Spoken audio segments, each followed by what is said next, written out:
Hey, welcome back to the garage, y'all. Wanted to do a simple video about my setup and practice setup. I get asked quite a bit, especially during my live auctions, about how I set things up and what I use to as like a launch monitor, I guess, or a simulator. A lot of questions. A lot of people are curious. I'm sure a lot of you have went online and looked at the different options out there, and there's websites dedicated to just having simulator setups. Maybe you're setting something up in a small room or a man cave and converting it over into a simulator room, or like me, my setup is more portable, more movable, and not set up indefinitely. So what that means is this setup is going to be for that blue collar budget, super on a budget simulator setup or practice setup, kind of a combination of both. I'm more of a Leatherman kind of guy where like I like multiple tools to do one thing versus having one tool to do one thing really good. I like getting the most out of my money as I can, and I'm sure a lot of you working class guys and gals out there are the same way. So anyway, what is this setup? Just an overview. It is accumulation of little things that I picked up over the years that has created this final kind of setup for me. And I'll give you the rundown piece by piece just to make it easy for you to make a better decision. I'm not telling you any of this is better than anything else. I'm just simply giving you my opinion. I'm going to give you kind of a reason why I chose what I chose. All right, and we'll start off with probably one of the most basic things, and that is like a range net system. Now, where you buy this from, the quality you get, and what you get, there's a few factors you need to look at and do your research. Not all are created equal. They're all pretty much basically the same. The netting will matter. Not that this is great. It's just a Skills brand, Quickster range net, right? Back in the day when I bought this 20 years ago, I had no place to set it inside. It was outside alongside my house. And I could set it up, practice with it, take it down, put it away. It all folds down into this, it all breaks down into this very small package, right? I liked that because then I could take this to any park, any ball field. I could take it anywhere with me and have a practice range net to hit into, right? So they don't make this particular one anymore. I don't know what's out on the market. I haven't looked because I haven't needed to. If I had to replace this, I would do it the same way. You may want more of a permanent setup. That's fine. You may want something with a screen on it and get real elaborate with your simulator setup or practice setup. I'm not that way. Again, I like something that I can take my cars out of the garage, pop this up in a matter of minutes, right? And have a practice area. I do put a piece of just old topper mat down on the bed topper on the bottom just because on the concrete balls bounce, right? So if you hit into there and they hit down, they're going to bounce out and bounce all around. So I just use it kind of as a way to stop the balls from bouncing out. Using this on the grass or the ground, like at a park or outside, you don't have to use this mat on the bottom, all right?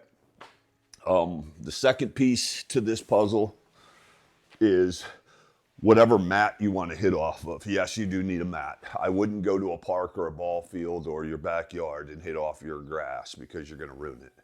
You're going to take divots. You're going to make a mess, right? So you got to find a mat. Like most people in this situation, you'd probably go to the golf store, see what they have. What they're going to have is very overpriced, and they're going to have what I would consider an inferior product. I haven't seen a mat that's carried by the big brands, big stores, that's worth anything. And I'll just give you a rundown why, and I'll tell you what I'm using. So my mat is basically an actual piece of AstroTurf, like a commercial piece of AstroTurf that would be inside of a baseball stadium. It's super thick. It's about a little over an inch thick. when I dig my finger down to it. But what makes it superior is there's no rubber matting in the backside of it. It's just like a carpet matting, hard plastic carpet matting, but not that thick foam rubber. Problem with that thick foam rubber is they make the foam rubber really thick, so the pile is really short, and a really short pile is to make the mat cheaper, okay?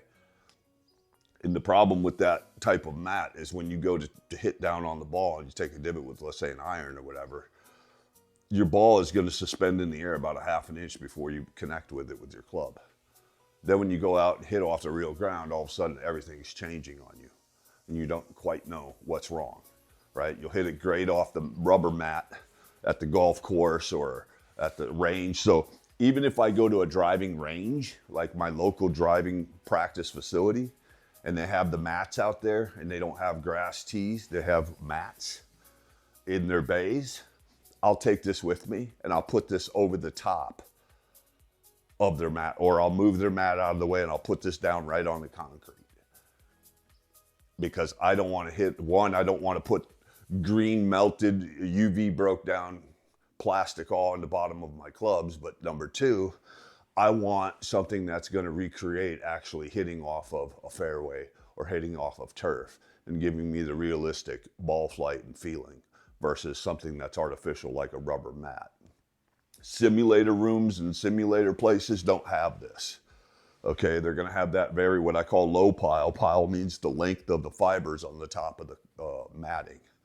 Low pile is like low pile carpet. Shag is like shag carpet. So this is more of a tight shag versus that low pile, you know. And so also too, you got to set up in your backyard. You could take this combo now, you could take anywhere, any park, any very kept greens, your backyard, neighbor's yard, doesn't matter. You put the mat down. Hey, don't eat that. You put the mat down and now you don't have to worry about ruining somebody's grass. You don't have the park rangers coming over blowing you up about it. You're safe.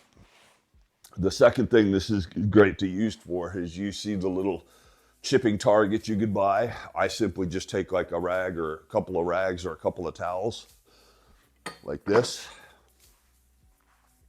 Another example, just throwing it out at you. A couple little microfiber squares. You could use your golf towel, whatever. I just take a bunch of different colored squares like this. I'll go out into my side yard over here. I'll put the mat down and I'll place these at different distances, chipping distances, and a little bit of pitching distance, and practice my chipping. And I'll hit off of this mat with my wedges and chippers and things like that, and practice my chipping to the different targets. And these are my targets. Now you can get the fancy ones that pop up that catch the ball if you want to do all that. I just like to use this very inexpensive, cheap way because I could vary my targets. So I'm not just consistently hitting to one distance. I'm hitting to multiple different distances without having to move something around. Cheap, easy, effective. Just the mat alone is enough. Anyway, back to this setup. Now that we got the mat in, I'm in my garage. So the other piece to the puzzle, and I'll move the camera around, I'm just doing this for lighting, is shag bag. Now, what I use for a shag bag is an old Callaway Golf type plastic shag bag. You can still see these in the stores today. They're really good. It just basically has a thing that folds out, a couple of legs. So you pick up your balls with it, right? You pick up your balls with it. It's flat enough, it'll go in a bag. Then you just extend it out.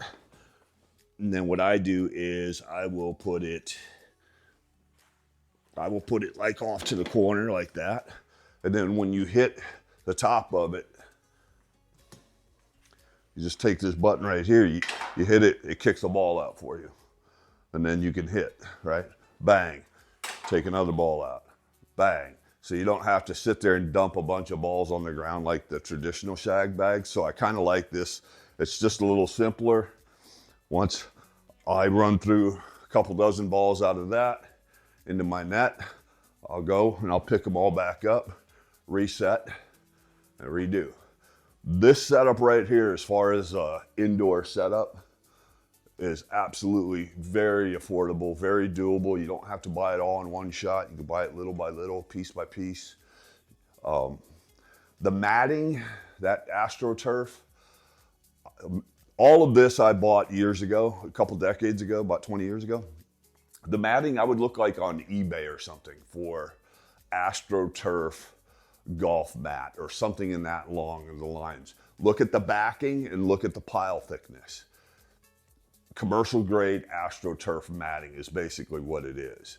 But look on eBay. Amazon won't have this, but eBay might. It'll be somebody that, you know, has just a whole bunch of this stuff and, you know, buy a piece of it that way. Anyway, let's see, what else do we want to look at? Now, we got this set up. Okay, now, well, how do you, right now it's all on feel. So right now you could just do this to work on your swing enough to where you can work on just some of the feels, right? The other addition that I like to use in my golf practice facility at home is training aids. Now, whether it's a yard marker, laying a club down, a couple of clubs down, using something a little more advanced, like I have an Inside Approach. These are harder to get. I just sold one. This is my personal one. I use this religiously and have since about 2010. So you figure it's been a long time and it stands the test of time. But that just, whatever training, whether it's a blue brick that's new on the market now, I prefer this. Always use training aids and indicators and things that'll help you swing, whether it's like the ball in between your arms, anything like that. I have a few different little training aids, but this is my main one. This setup right here prevents me. Now, even if I go to a driving range, like I'm driving somewhere, I'm getting in my car, I'm driving to the driving range, I pay for a bucket of balls, I get a bay, and I set up, I bring the mat, and I bring this. Always. This all breaks down to just a very small thing. And I'm always, whenever I hit the range, or I'm ever practicing, I'm always using some type of training aid. If you ever go to a driving range, public driving range, or you go to your golf course that has a driving range, look at the people that are out there practicing or, quote, warming up. 9 times out of 10, they don't stretch when they get out of the car. They go in cold and they start swinging cold without stretching. Number 2, they have no type of guidance or training aids or anything. They're just out there swinging, hitting. And these are the rakers and hitters and the rakers and hitters and rakers and hitters. You're never going to get good at golf by doing that, okay? You need some type of feedback, and you need to work on certain points of aspects of your swing, no matter what it is. You know, I don't get into too much of the swing theory and swing thoughts and all that, but I do use practice aids. At this moment right here, this is very economical for most people, right? Now, you're not going to be able to see your ball flight, which is fine. You're going to be able to use balls that you would normally use on the course into this system. You don't have to pay to go drive. So you don't have to drive somewhere. You don't have to take the time to drive somewhere. You don't have to pay for buckets of balls, and you don't have to hit around anybody else. You're on your own. You can put on some music, turn on a fan, hit a dozen balls, take a break, come back, hit another dozen balls, leave this set up in your garage or wherever, backyard, and, you know, just work on things. Video yourself is a good way to work on it if you don't have a quote, launch monitor. But yeah. So anyway, let's go down into the simulator launch monitor setup that I happen to be using today. This is where things get expensive. When you get into the launch monitor / simulator is where things start to skyrocket in doing this, right?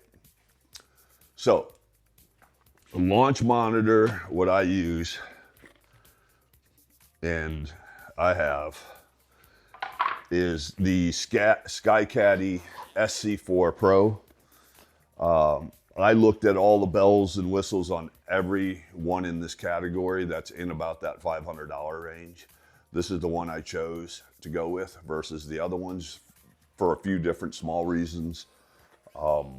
No subscription fees.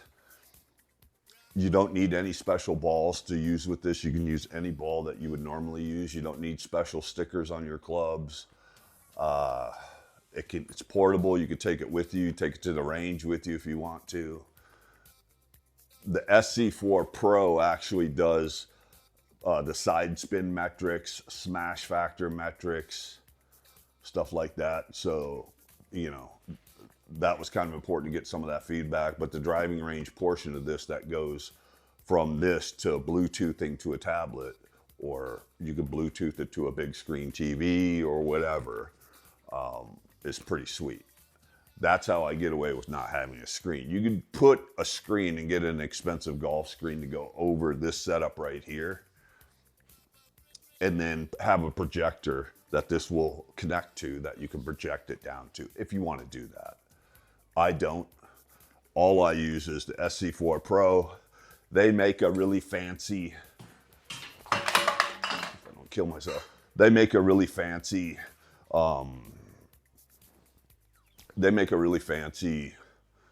stand for it that has like a level and legs and things like that. I just took a piece of 1/2-inch plywood, and since my mat is thick, I wanted to be able to raise it up to mat level when I go to the range or I'm here in the garage, and I can raise it up. So when I set it back, it's right at about the same level and same height. So that's all I use.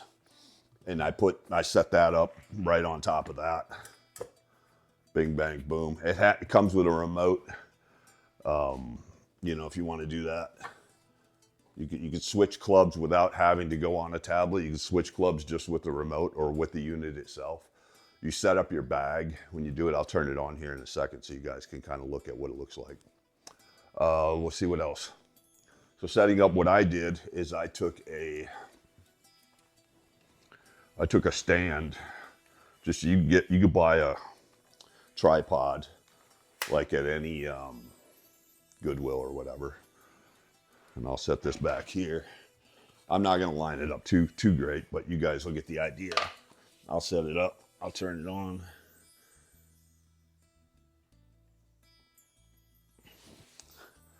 And what I use is just like a Samsung Galaxy tablet. You can use this for recording your swings, like doing video recordings, of course, a bunch of other things. I have it set up to use with my tablet. Okay. So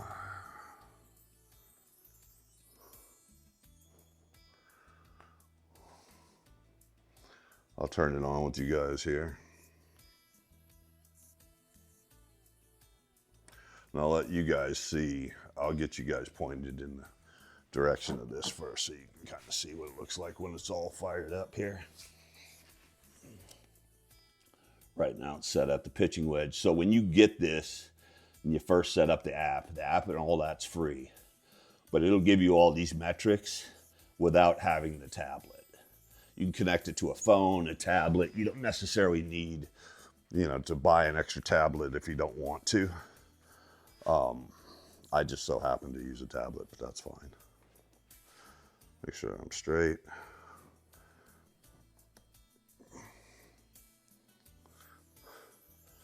Now, get my tablet fired up here real quick so you guys can see, right? Then I'll go to Voice Caddy S, and you'll hear it also when it chimes in. It's loading. So when you get to this menu and you load the Voice Caddy app, which is free, you connect it with the Bluetooth, you follow the instructions. It comes with the 3D driving range, a swing speed training, and statistics, right? You'll have to set up your bag. Like I have my bag, and then each club has a loft, right? Your units, update, sign out, blah, blah, blah. You got it. But it comes free with the 3D driving range. Just like this, gives you all your metrics down here at the bottom. It tells you what club. So if right now I'm at a sand wedge. If I want to switch to like a lob wedge or a driver, or iron, or whatever, I can. Stay with the sand wedge. You could do there's targets. You could switch between all the different,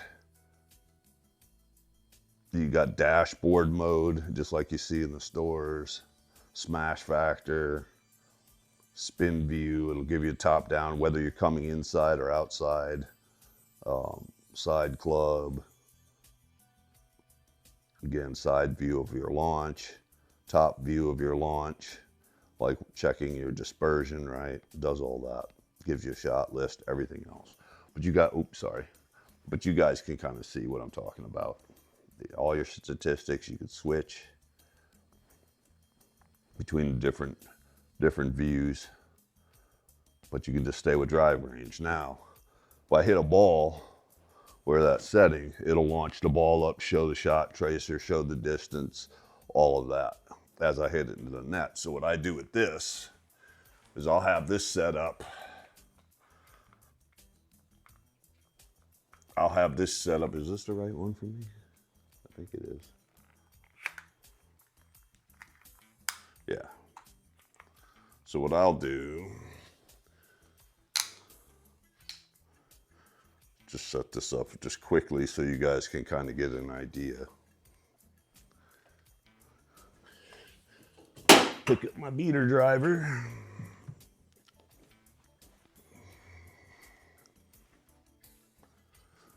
All right, so now I will, let's see, how do I want to do this? Let's do,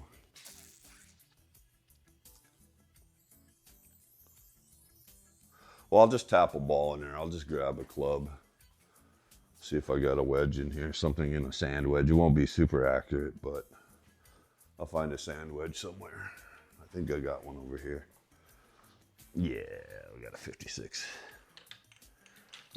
Vokey right here. Not going to be super accurate because different clubs have different lofts. This is just one I haven't cleaned up yet. So we'll get you guys moved over here where you can see better.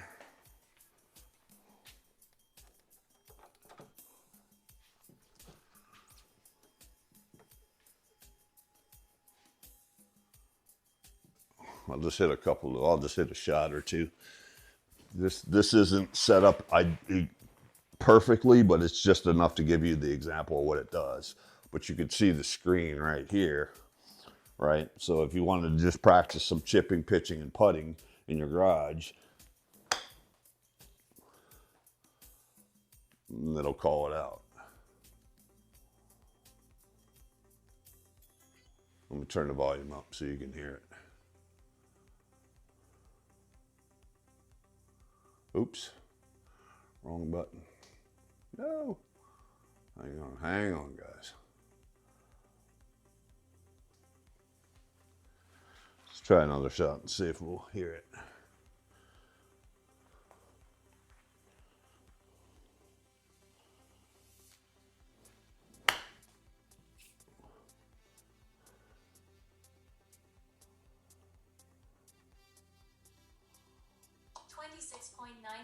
Yeah, there you go.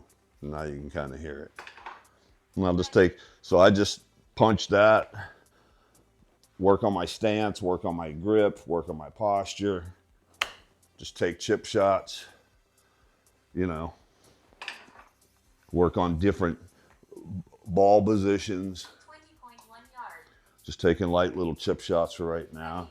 You want to take a bigger shot, you can. Obviously you can. You want to take a little bit longer shot, and it'll give you all that data.